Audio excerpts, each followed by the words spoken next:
Hello friends, welcome to my YouTube channel Shraddha the B pharmacy student. तो आज हम देखने वाले हैं बायोकेमिस्ट्री उसमें है ग्लाइकोलिसिस। ये क्वेश्चन आपके एग्जाम में 10 मार्क्स में आ सकता है। Right in detail note on glycolysis. उसमें आपको मतलब ऐसा भी क्वेश्चन आ सकता है, what is explain EMP pathway. Glycolysis को ही हम ईएमपी पाथवे बोलते हैं क्योंकि ये 3 साइंटिस्ट ने डिस्कवर किया है, एमडेन, नियरहोफ, परनास पाथवे। इसको ही हम ईएमपी पाथवे बोलते हैं। तो एग्ज़ाम में आपको ऐसे भी घुमा फिरा के क्वेश्चंस पूछे जा सकते हैं। तो आपको ग्लाइकोलिसिस और ईएमपी पाथवे, इसको ईएमपी पाथवे बोलते हैं, ये याद रखना है। तो 10 मार्क्स में पूछा गया तो आपको क्या क्या लिखना है, इंट्रोडक्शन, उसके फीचर्स जो भी है ग्लाइकोलिसिस के। बाद में आपको एक्चुअल साइकिल मीन्स जो साइकिल है वो फ्लो में एक्सप्लेन करना है, फ्लो चार्ट में, या ऐसे भी आप एक्सप्लेन कर सकते हो। बाद में आपको साइकिल डिस्क्रिप्शन, मतलब ये जो साइकिल है उसमें कौन से एंजाइम से मतलब कौन से एंजाइम है जो उसमें ग्लाइकोलिसिस में यूज़ होते हैं और क्या मिलता है हमें प्रोडक्ट, तो वो साइकिल डिस्क्रिप्शन में आपको डिटेल एक्सप्लेनेशन देना है। बाद में आपको यही एक्सप्लेनेशन है। बाद में आपको एनर्जेटिक्स लिखना है, मतलब कितने यूटिलाइजेशन ऑफ एटीपीज़, कितने एटीपी खर्च हुए हमारे और कंज्यूम, नेट गेन एटीपी, तो ये आपको लिखना है। 10 मार्क्स में आए तो क्वेश्चन, तो ये सब आपको लिखना है। और लास्ट में आपको सिग्निफिकेंस ऑफ ग्लाइकोलिसिस, मतलब इम्पोर्टेंस क्या है ग्लाइकोलिसिस का, तो आपको ये लिखना है। तो चलो आज हम देखते हैं glycolysis, also called as the EMP pathway, means Embden, Meyerhof, Parnas pathway. तो देखो इंट्रोडक्शन लिखना है, salient features, cycle description, energetics and last one is the significance. तो चलो ऐसे ही आपको मतलब जैसे दूसरे भी है क्रेब साइकिल, इस तरीके से आपको इस पैटर्न में लिखना है। तो आपको 10 में से 10 या 10 में से 8 मार्क्स तो पक्के हैं आपके। तो देखो introduction, glycolysis is the breakdown of glucose into aerobic pyruvate and anaerobic lactose with the production of ATP. Means glycolysis ये breakdown of glucose into aerobic and the anaerobic with the production of ATP. Aerobic में pyruvate और anaerobic में lactate. It is the common pathway of aerobic and anaerobic respiration. Means ये common pathway है aerobic respiration and anaerobic respiration के लिए। Sorry, glycolysis is called as the EMP pathway, Emden, Meyerhoff, Parnas pathway, described by the scientist Emden, Meyerhoff and the Parnas pathway. Glycolysis occurs in cytoplasm, मतलब glycolysis किधर होता है, cytoplasm में होता है। तो ये ऐसे आपको पॉइंट्स मतलब जो भी इम्पोर्टेंट लगता है ऐसे हाईलाइट करना है। Cytoplasm, it is the next point क्या है, it is the major pathway for the utilization of glucose, मतलब ग्लूकोज का यूटिलाइजेशन के लिए ये बड़ा पाथवे है। सलाइन फीचर्स देखो, glycolysis occurs in the absence of oxygen, anaerobic respiration, and in presence of oxygen, aerobic respiration. Lactate is the end product is formed in anaerobic respiration, मतलब lactate जो है वो एंड प्रोडक्ट होता है anaerobic respiration का।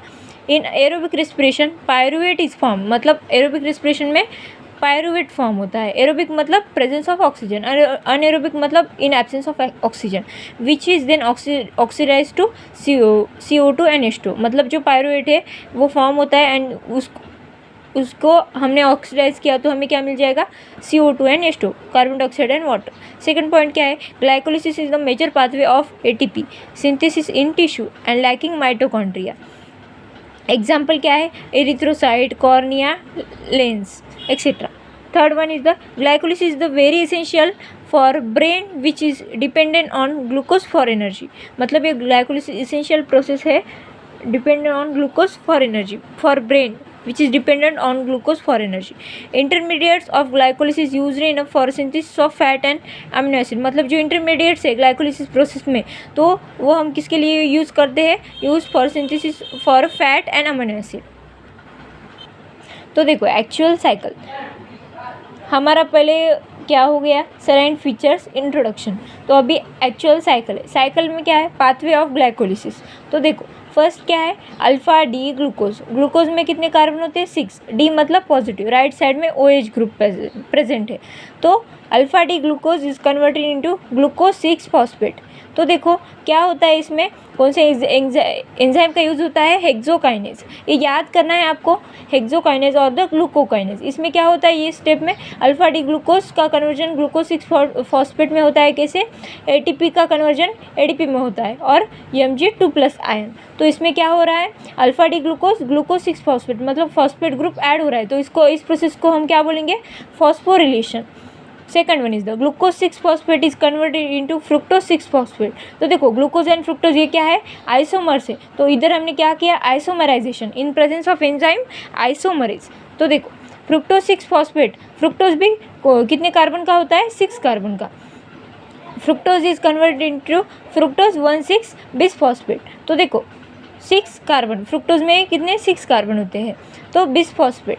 तो देखो इधर ATP का कन्वर्जन ADP में हुआ, ATP मतलब एडेनोसिन ट्राइफॉस्फेट, ADP मतलब एडेनोसिन डाइफॉस्फेट। इधर भी Mg2+ आयन की रिक्वायरमेंट है, मैग्नीशियम। तो देखो इधर हमें क्या मिले, फॉस्फोरिलेशन होगा, इधर डबल फॉस्फोरिलेशन। तो इधर क्या है, फ्रुक्टोज 1,6 बिस फॉस्फेट, मतलब इधर एक फॉस्फेट था और एक ऐड हुआ तो 20 बोलने का, फ्रुक्टोज 1,6 बिस फॉस्फेट मतलब 1 पे एक फॉस्फेट ग्रुप अटैच हुआ और 6 पे हुआ। तो देखो इन कौन से एंजाइम के प्रेजेंस में हुआ, phosphofructokinase. Next one is the fructose 1,6 bis phosphate on cleavage.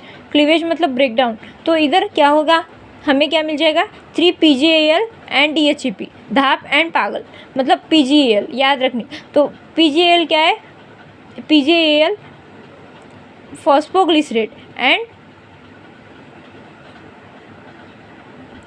PgAl and DHEP। PgAl में कितने कार्बन होंगे, 3 कार्बन एंड DHEP में 3 कार्बन इन प्रेजेंस ऑफ, ये क्लीवेज किस एंजाइम के प्रेजेंस में होता है, अल्डोलेज। ये एंजाइम आपको याद रखने हैं और कुछ एक दो एंजाइम लिखे भी नहीं तभी मार्क्स मिल जाएंगे, ऐसा कुछ नहीं है, पर याद करने की कोशिश करो। PgAl is converted to DHEP मतलब ये रिवर्सिबल है, कौन से एंजाइम के प्रेजेंस में, आइसोमरेज। तो देखो नेक्स्ट क्या है, 3 PgAl इज कन्वर्टेड इनटू 1,3 बिस फॉस्फोग्लिसरेट। तो देखो इधर क्या हुआ, NAD का कन्वर्जन NADH में हुआ, NAD निकोटिनामाइड एडेनाइन डाइफॉस्फेट मतलब NAD का कन्वर्जन NADH में हुआ। तो देखो इसमें कौन से एंजाइम का प्रेजेंस में होता है, ट्रायोस फॉस्फेट आइसोमरेज डिहाइड्रोजनेज। तो देखो 3 PgAl का कन्वर्जन बिस फॉस्फोग्लिसरेट, तो 1,3 बिस phosphoglycerate is converted into 3 phosphoglycerate. इसमें क्या होता है, ADP प्लस IP मतलब adenosine diphosphate plus inorganic phosphate मिलके क्या बन जाएगा, ATP और Mg2+ आयन की रिक्वायरमेंट। तो देखो कौन से एंजाइम के प्रेजेंस में ये कन्वर्ट होता है, 1,3 बिस फॉस्फोग्लिसरेट टू 3 फॉस्फोग्लिसरेट फॉस्फोग्लिसरोकाइनेज। तो देखो और इधर क्या कौन सी प्रोसेस होती है, डीफॉस्फोरिलेशन। तो देखो 1,3 का क्या हुआ, 3 हुआ मतलब एक फॉस्फेट ग्रुप कम हुआ तो डीफॉस्फोरिलेशन। तो देखो 3 phosphoglycerate is converted into phosphoglycerate. तो in presence of enzyme phosphoglyceromutase, तो फॉस्फोग्लिसरोम्यूटेज की प्रेजेंस में ये कन्वर्जन हुआ तो शिफ्टिंग ऑफ फॉस्फेट ग्रुप मतलब फॉस्फेट ग्रुप शिफ्ट हुआ। तो देखो 2 phosphoglycerate is converted into phosphoenolpyruvate. तो इसमें क्या हुआ, कौन से एंजाइम का यूज़ हुआ, इनोलेज एंजाइम, हाइड्रेशन हुआ इधर, रिमूवल ऑफ वाटर मोलिक्यूल। तो देखो फॉस्फोइनॉल पायरुवेट के हम शॉर्ट में क्या बोलते हैं, PEPA, पेपा। तो देखो 2 phosphoglycerate is converted into phosphoenol pyruvate in presence of enolase enzyme, hydration होता है। तो phosphoenol pyruvate is converted into pyruvate means pyruvic acid. तो इसमें क्या होता है, डीफॉस्फोराइलेशन और प्रेजेंस ऑफ एंजाइम, कौन से एंजाइम के प्रेजेंस में होता है, pyruvate kinase. Peppa is converted into pyruvate in presence of pyruvate kinase, dephosphorylation. ADP is converted into ATP and Mg2+ ion. तो ये है एक्चुअल साइकिल। तो ऐसे ही आपको एग्जाम में लिखना है, एक्चुअल साइकिल्स विथ एंजाइम्स। तो चलो अब हम नेक्स्ट देखते हैं साइकिल का डिस्क्रिप्शन, मतलब ये जो साइकिल है इसका डिस्क्रिप्शन मतलब थ्योरी में लिखना है आपको।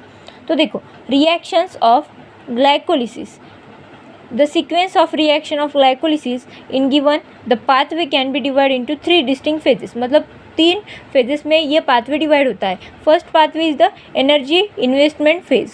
Second one is the splitting phase. Third one is the energy generation phase. Energy generate होती है इस phase में. First, energy investment phase. Glucose on phosphorylation gives glucose 6-phosphate by hexokinase enzyme or glucokinase. Both are the isoenzymes. This reaction is irreversible reaction depend on ATP and the magnesium ion. The enzyme hexokinase is present in almost all the tissues. Enzyme hexokinase वो all tissues में present होता है. Alpha D glucose is converted into glucose 6-phosphate. Do glucose 6-phosphate. ATP converted into ADP and Mg2 plus ion. ये हो गई हमारी first step. Second क्या है? Glucose 6-phosphate undergo isomerization. Means glucose 6-phosphate isomerization होता है in presence of enzyme isomerase to give fructose 6-phosphate in presence of enzyme isomerase and the fructose and glucose are the isomers of enzyme. Third one is the fructose 6-phosphate on phosphorylation gives fructose 1,6-bis-phosphate. मतलब एक phosphate group add हो चुका है. इधर क्या होगा? Phosphorylation in presence of phosphofructokinase enzyme. It is a irreversible reaction and it is a regulatory step in glycolysis. मतलब ये MCQ आपके एग्ज़ाम में मतलब कॉम्पिटिटिव एग्ज़ाम में पूछा जाता है कि कौन सी रेगुलेटरी स्टेप है ग्लाइकोलिसिस की. वो है third step. Fructose 6-phosphate converted into fructose 1,6-bis-phosphate. Fructose 6-phosphate is converted into fructose 1,6-bis-phosphate. ATP is converted into ADP and Mg2 plus ion phosphofructokinase. तो आपको जो है ना ये साइकिल, यही साइकिल आपको एंजाइम और उसमें कन्वर्जन क्या हो रहा है वो आपको डिस्क्रिप्शन में लिखनी है, डिस्क्रिप्टिव वे में. इलेबोरेटिव क्वेश्चन है 10 मार्क्स के लिए, तो आपको इलेबोरेट करने आना चाहिए. तो ऐसे आपको ये फेजेस है और ऐसे कन्वर्जन्स है. तो हम फोर्थ कन्वर्जन देखते हैं. अब क्या है हमारी investment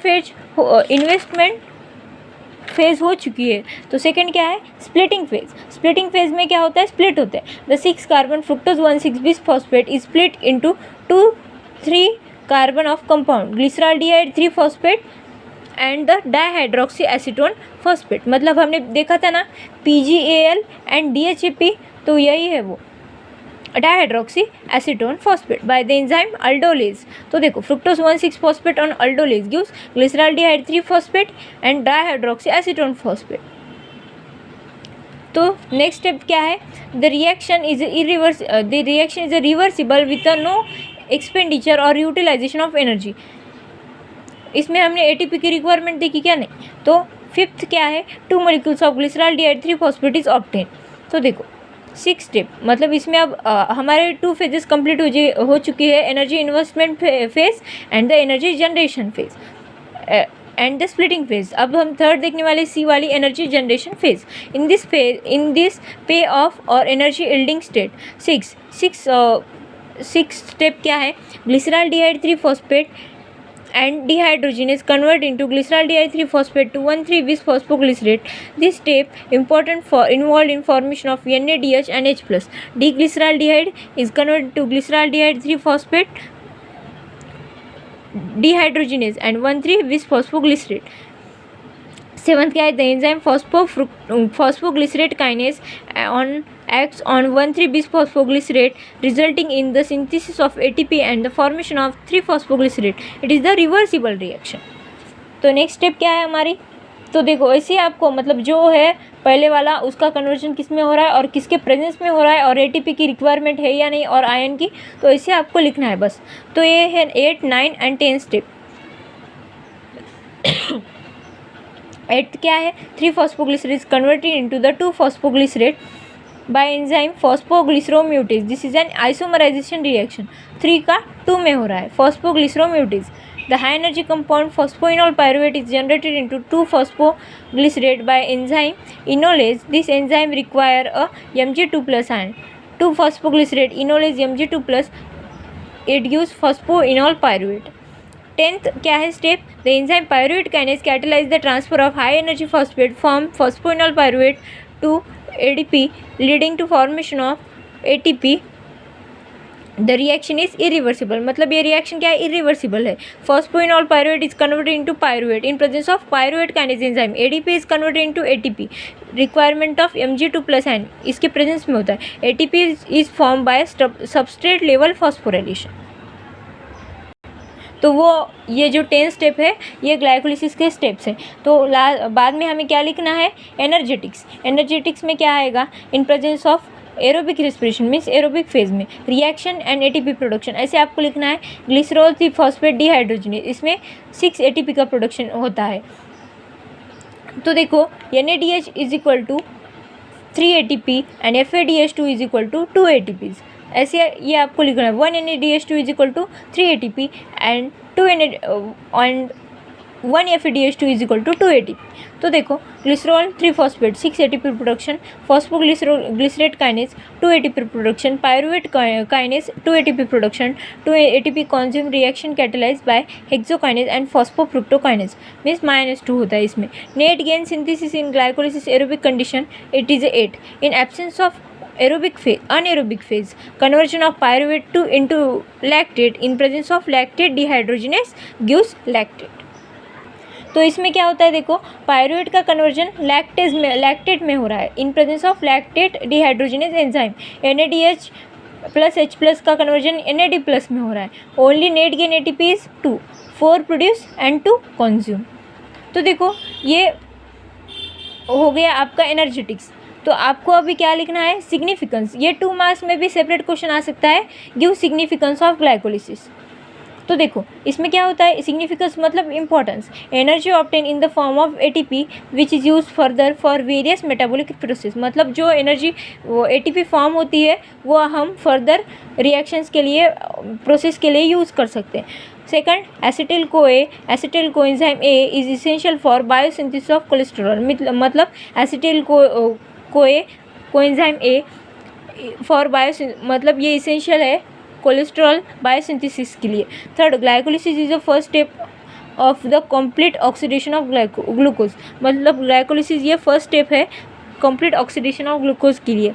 RBC does not contain mitochondria, so RBC ATP production takes place by glycolysis. RBC does not contain, देखो सॉरी यार मेरे बोलने में मिस्टेक हो, RBC does not contain mitochondria, मतलब RBC में माइटोकॉन्ड्रिया नहीं है।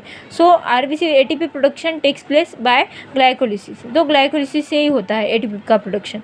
Pyruvate end product of glycolysis is used for biosynthesis of amino acid, मतलब जो पायरुवेट है लास्ट का पायरुविक एसिड प्रोड्यूस होता है ग्लाइकोलिसिस के 10th स्टेप में, तो वो बायोसिंथेसिस ऑफ अमीनो एसिड मतलब अमीनो एसिड उससे सिंथेसाइज कर सकते हैं हम। और एक क्वेश्चन है 2 मार्क्स में आ सकता है, why glycogen is stored in liver, मतलब ग्लाइकोजन लीवर में क्यों स्टोर रहता है। Glycogen is a storage material in human body due to has a high cellular density than the glucose. It converted into glucose at room temperature when it is its deficiency of glucose in body. ये convert होता है as compare to glucose it is a less reactive, मतलब glycogen less reactive होता है as compare to glucose, so it is specially act as a storage material glycogen and converted into glucose by glycogenolysis, मतलब glycogen का breakdown. तो मिलते हैं ऐसे next video में। Thank you so much for watching, bye.